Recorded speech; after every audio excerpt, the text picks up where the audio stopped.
ایک فکر رائج کرے، اس فکر کی بنیاد پر سب کو جو ہے اس کا تابع بنائے، لہٰذا وہ کہے کہ نہیں وہ آپ خدا کو مانتے ہیں، ٹھیک ہے آپ اپنے خدا کو مانیے، اور اللہ جو ہے وہ بھی خدا ہے، اس کو بھی مان لیجئے، نہ آپ ہم کو خدا کہیں برا کہیں، نہ ہم آپ کے خدا کو برا کہیں، لہٰذا یہ بھی ایک فکر ہو سکتی ہے۔ تو پھر اگر یہ ہوگا تو پھر دنیا میں کیا ضرورت تھی اللہ کو نبی بھیجنے کی، کتابوں کو بھیجنے کی؟ پھر شیطان بھی اچھا ہو گیا، اور آدم علیہ السلام بھی اچھے ہیں، اور ہر ایک اچھا ہے، اس لیے کہ جب خدا و غیر خدا وہ سب مانے جا سکتے ہیں تو شیطان بھی مانا جا سکتا ہے، آدم بھی مانے جا سکتے ہیں۔ پھر حق و باطل اور اچھی و بری چیزوں کا امتیاز کیسے رہ جائے گا؟ یا یہ نظریہ کہ نہیں اب جب اس زمانے میں ہم زندگی گزار رہے ہیں تو اس زمانے کی بات کرنی چاہیے، اس دور کے مسائل کو پیش کرنا چاہیے، آج کے مسلمانوں کے جو حالات ہیں ان حالات کے بارے میں گفتگو کرنا چاہیے، لہذا صدر اول کے بارے میں اور اسلام کے ابتدائی دور میں جو کچھ رونما ہوا، جو اختلافات ہوئے وہ ہوئے، ختم ہو گیا، زمانہ چلا گیا، آج اس کے بارے میں بحث کرنے کی کیا ضرورت ہے؟ لہذا ٹھیک ہے ہم مانتے ہیں کہ خلافت اور امامت اہل بیت علیہ السلام اور جانشینی پیغمبر صلی اللہ علیہ وآلہ وسلم یا اہل بیت علیہ السلام کا حق تھا، مولا کائنات کا حق تھا، مگر اب تو وہ نہیں ہو سکتا، آج بحث کرنے سے کیا ہوگا، اور نہ خلافت دلا سکتے ہیں اور نہ ہی جو ہے ان کو دوبارہ لا سکتے ہیں، تو اب تو ہو گیا، تاریخ میں جو کچھ ہو گیا، لہٰذا اب جو کچھ ہے سب مل بیٹھ کر کے سب لوگ ایک ساتھ رہو، اور ان کو بھی آپ ان کے مان لیجئے، وہ آپ کے مان لے، اور اس طرح سے جو ہے اگر ایسی گفتگو اور ایسی فکر پیش کی جائے گی تو پھر اس میں حق و باطل کا امتیاز کیسے رہ جائے گا؟ دونوں فکریں برابر تو نہیں ہو سکتی ہیں۔ یا تو وفات پیغمبر کے بعد یہ حق اہل بیت علیہ السلام کا ہے یا نہیں ہے، اب گفتگو یہی ہوگی نا۔ یہ تو نہیں کہہ سکتے کہ ان کا ہے بھی اور نہیں بھی ہے، یہ تو نہیں ہو سکتی، اہل بیت کا بھی ہے دوسروں کا بھی ہے، یہ تو نہیں کہہ سکتے ہیں۔ وفات پیغمبر کے بعد بھئی یا اہل بیت علیہ السلام کا حق ہے یا نہیں ہے، گفتگو یہی ہوگی۔ جو لوگ کہتے ہیں اہل بیت علیہ السلام کا حق ہے، مولا کائنات امام ہے، خلیفہ بلا فصل ہے، وہ اپنی دلیل رکھیں گے، اور جو لوگ نہیں مانتے وہ اپنی دلیل رکھیں گے، اور دونوں گفتگو کریں علم کی بنیاد پر، عقل کی بنیاد پر، فلسفے کی بنیاد پر، یعنی حکمتوں کی بنیاد پر، کہ دلیلیں لے کر کے آئیے، یہی مختلف کلام و مختلف گفتگو کہی جائے گی نا۔ کہ آپ کہتے ہیں حضور اکرم نے کسی کو اپنے بعد نہیں چھوڑا، معین نہیں کیا، ہم کہتے ہیں کہ حضور اکرم نے معین کیا، نام لے کر کے بتایا ہے، اٹھایا ہے، دکھایا ہے، سنایا ہے، لکھ کے ہر طرح سے بتایا ہے، اور لوگوں نے ان کو مانا بھی ہے، بیعت بھی کی ہے، مبارکباد بھی دی ہے، سب کچھ کہا ہے، گواہیاں بھی ہیں، لوگوں نے گواہی بھی دی ہے، شہادت بھی دی ہے، اور جو لوگوں نے انکار کیا ان کے اوپر عذاب بھی نازل ہوا ہے، رسوا بھی ہوئے ہیں، اندھے بھی ہوئے ہیں، کوڑی بھی ہوئے، سب کچھ ہوئے، یہ سب موجود ہے قرآن میں بھی حدیث میں بھی۔ یہ ساری دلیلیں ہیں یا نہیں ہیں؟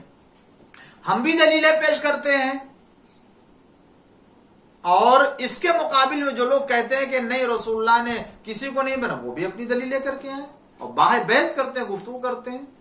اب ان تمام فکروں میں، ان دونوں فکروں میں، تمام نہ کہی، ان دونوں فکروں میں جو فکر دلیل کے مطابق ہو اور جو نظریہ صحیح ہو استدلال کی بنیاد، علمی استدلال، علمی دلائل کی بنیاد پر، قرآن اور حدیث پیغمبر، اس کی بنیاد پر جو ہے مسلمانوں کو چاہیے کہ اسی کو تسلیم کر لے۔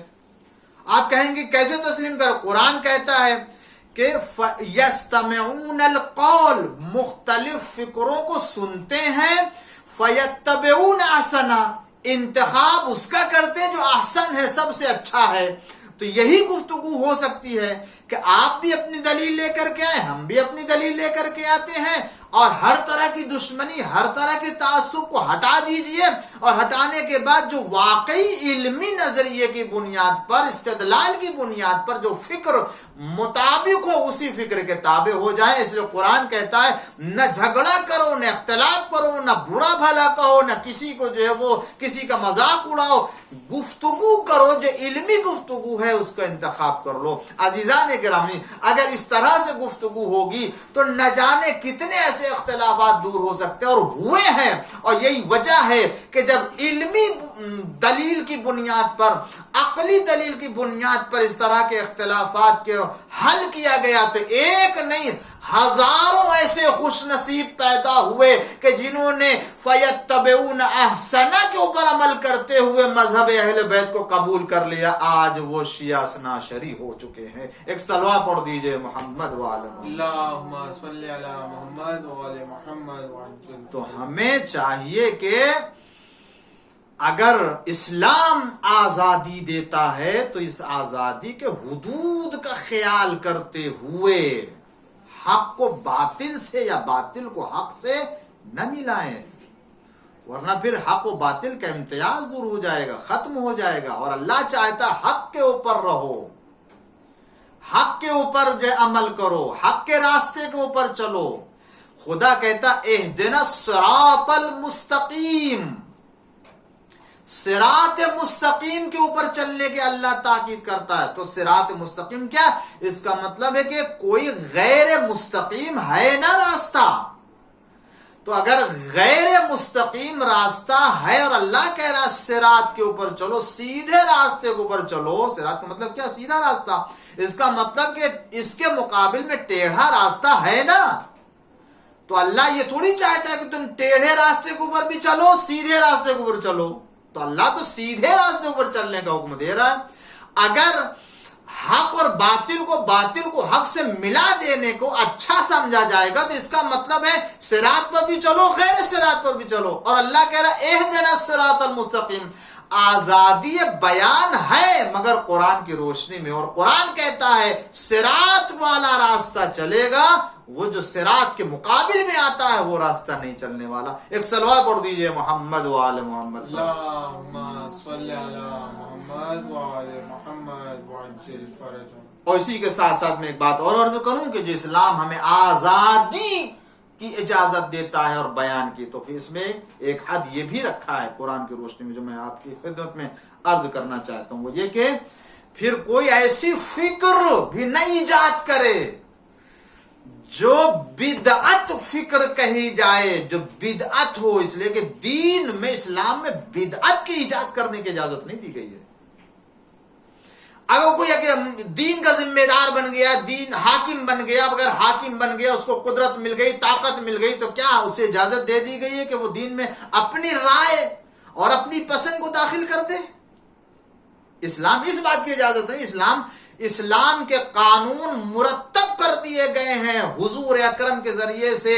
میدان غدیر میں اللہ نے دین کو کامل کر دیا ہے اعلان ولایت امیر المومنین صلی اللہ علیہ وسلم کے ذریعے سے، اور پیغمبر نے بھی فرمایا کہ میں نے ساری چیزوں کو تمہارے لیے بیان کر دیا، حلال حرام وہ تمام چیزیں بیان کر دو۔ حضور اکرم نے اعلان کیا کہ میں ان تمام چیزوں کو یہاں ایک وقت میں بیان کروں نہیں ہو سکتا، مگر یہ یاد رکھو وہ تمام چیزیں کو جو تم کو جنت سے قریب کر سکتی ہیں میں نے اسے بھی بیان کر دیا، اور وہ چیز کہ جو تمہیں جہنم سے بچانے والی ہے ان کو بھی بیان کر دیا ہے، سب کچھ بیان کر دیا۔ اور اس کے بعد اللہ نے الیوم اکملت لکم دینکم کے ذریعے سے دین کی تکمیل کی سند بھی دے دی ہے، مکمل ہو گیا ہے۔ تو اب کسی کو اپنی طرف سے دین میں داخل کرنے یا نکالنے، اس لیے کہ جو احکام، جو آیات قرآنیہ منسوخ ہیں وہ ہو چکی، ناسخ منسوخ ختم۔ اب ایسا نہیں ہے کہ اس کے بعد جو وہ کوئی اور آئے گا اور اس میں سے کچھ حکم کو منسوخ کر دے گا اور ختم کر دے گا، نہیں۔ پیغمبر کا حرام کیا ہوا قیامت تک حرام، پیغمبر کا حلال کیا ہوا قیامت تک حلال ہے، اسے کوئی اب نہ حرام قرار دے سکتا ہے نہ حلال قرار دے سکتا، نہ حرام کو حلال نہ حلال کو حرام کر سکتا ہے اپنی طرف سے کوئی۔ تو دین میں بدعت نہ ایجاد کرے۔ اب بحث کیجئے اسی سلسلے میں اور میں مسلمانوں کو دعوت و فکر دیتا ہوں اسی سلسلے کی بحث کے بارے میں. اسلام آزادی بیان کا نظریہ رکھتا ہے مگر دین میں بدعت نہیں ایجاد کرے. تو اب بحث کیجئے آیا کسی دور میں کوئی ایسا وقت آیا ہے کہ جہاں مسلمانوں نے اپنی رائے کو اسلام میں داخل کی ہو؟ یہ بحث ہو سکتی ہے کہ جو آج وضو رائج ہے مسلمانوں میں، کیا یہ وضو رسول اللہ کا کیا ہوا وضو ہے؟ آج جو مسلمان نماز پڑھ رہا ہے جس روش اور جس طریقے سے کہ رسول اللہ کی پڑھی ہوئی نماز ہے، آج جس انداز سے اسلام کے دیگر احکام کے اوپر مسلمان عمل کر رہا ہے، آئے یہ اسلام حقیقی شکل، یہ تعلیمات اسلام کے حقیقی شکل میں باقی ہے یا نہیں ہے؟ یہ بحث ہو سکتی ہے. اور جب بحث ہوگی تو پتہ چلے گا کہ آیا بدعت کا رواج ہوا اور بدعت ایجاد ہوئی یا نہیں ہوئی ہے. اسلام اس کی اجازت دیتا ہے کہ اب ہر دور میں آنے والے اسلامی حاکم کے کارناموں کا جائزہ لیجئے اور دیکھیے کہ اگر کوئی ایسا ملتا ہے کہ جس نے بدعتوں کا ایجاد کیا ہے تو ہماری ذمہ داری ہے کہ یستمعون القول، سنے سب کی، فیتبعون احسنہ، جو احسن ہو اس کا انتخاب کر لے. اور اس مرحلے میں اگر تاریخ کا مطالعہ کیا جائے گا اور علمی بنیاد پر بحث ہوگی، انصاف کی بنیاد پر بحث ہوگی، تو اسلام کے ایسے بہت سے حاکم نظر آئیں گے جنہوں نے اپنی رائے کی بنیاد پر اسلام کے احکام میں دخالت کی ہے، بدعتوں کو ایجاد کیا ہے، اور نہ جانے کتنے ایسے حکم کو ایجاد کیا اور نہ جانے کتنے ایسے حکم کو نکال دیا ہے جس کی بنیاد پر آج اسلام کی یہ شکل بن گئی ہے. لہذا یہ بحث کرو کہ کون ہے جس نے یہ بدعت ایجاد کیا اور کون ہے کہ جس نے بدعتوں کو ختم کیا ہے. ایک صلوات پڑھ دیجئے محمد و آل محمد. اللہم صلی علی محمد و آل محمد. عزیزان گرامی، تو اسلام ہمیں بحث کرنے کی اجازت دیتا ہے، اور اگر بحث کرنے کی اجازت نہ دیتا ہوتا تو یہ قرآن اور قرآن کا اعجاز قیامت تک کے لیے نہ ہوتا. آج آیا تمام انسانوں کے لیے اسلام آیا یا نہیں آیا؟ تو اگر جو مسلمان قرآن کو مانتا ہے وہی اس کے اوپر عمل کرے، لیکن اگر باہر کا کوئی انسان ہے کہ جو مسلمان ہونا چاہتا ہے قرآن پڑھ کے قرآن کو سمجھ کے، تو اس کا اگر کوئی بات سمجھ میں نہیں آئے تو وہ پوچھے گا یا نہیں پوچھے گا؟ قرآن کے بارے میں جو ہے وہ آیا وہ یقین کرنے کے لیے کچھ تحقیقات اس کی ہوگی یا نہیں ہوگی؟ اور جب تحقیقات کے لیے آئے گا آگے تو آیا ہم اس کے بارے میں اس کی رہنمائی کریں گے یا نہیں کریں گے؟ رہنمائی کریں گے. تو یہ دروازہ تو کھلا ہوا ہے. تو جب غیر مسلم کے لیے دروازہ کھلا ہوا ہے تو مسلمانوں کے لیے بھی دروازہ کھلا ہوا ہے. اسی لیے ہمیں چاہیے کہ ہم اسلام کے دائرے میں رہتے ہوئے علمی گفتگو اور بحث کا دروازہ کھلا رکھیں تاکہ جو لوگ حق سے منحرف ہو چکے ہیں وہ حق کی طرف آ جائیں، جو لوگ حق کے راستے سے جا چکے ہیں یا جو حق کے راستے کو نہیں پہچانتے وہ پہچان لے. اس لیے کہ دو راستے ہیں، ایک حق کا راستہ ہے اور ایک باطل کا راستہ ہے. مسلمانوں کو اسلام پر عمل کرتے ہوئے حق کے راستے کو اوپر چلنا ہے، باطل کے راستے کو اوپر نہیں چلنا. ایمان لانے کے بعد، اسلام لانے کے بعد بھی ایک خطرہ ہوتا ہے کہ ایک مومن کو حق کے راستے سے ہٹا دے شیطان اور باطل کے راستے پر لگا دے، یا انسان یہ سمجھ رہا ہو کہ میں حق کے راستے پر ہوں مگر حقیقت میں وہ حق کے راستے پر نہ ہو بلکہ باطل کے راستے پر ہو. اس لیے یہ مارکا ہر دور میں رہا ہے، ہر زمانے میں رہا ہے. اسی لیے حسین ابن علی آواز دے رہے تھے اور یہ دعوت دے رہے تھے کہ دیکھو میں اپنے نانا کی امت کی اصلاح کرنے کے لیے نکل رہا ہوں. اس لیے کہ بدعتوں کا رواج ہو چکا ہے، ہر طرف بدعتیں بڑھ چکی ہیں، بدعتیں رائج کر دی گئی ہیں اور کوئی ان کو منع کرنے والا نہیں ہے، کوئی ان سے روکنے والا نہیں ہے. لہذا امام حسین علیہ السلام نے آواز دی کہ دیکھو میں امر بالمعروف نہی از منکر کے لیے نکل رہا ہوں. حسین ابن علی نے ہر ایک کے لیے دروازہ کھول دیا تھا، اور اگر یہ آزادی نہ ہوتی عزیزان گرامی، اگر یہ اسلام میں آزادی نہ ہوتی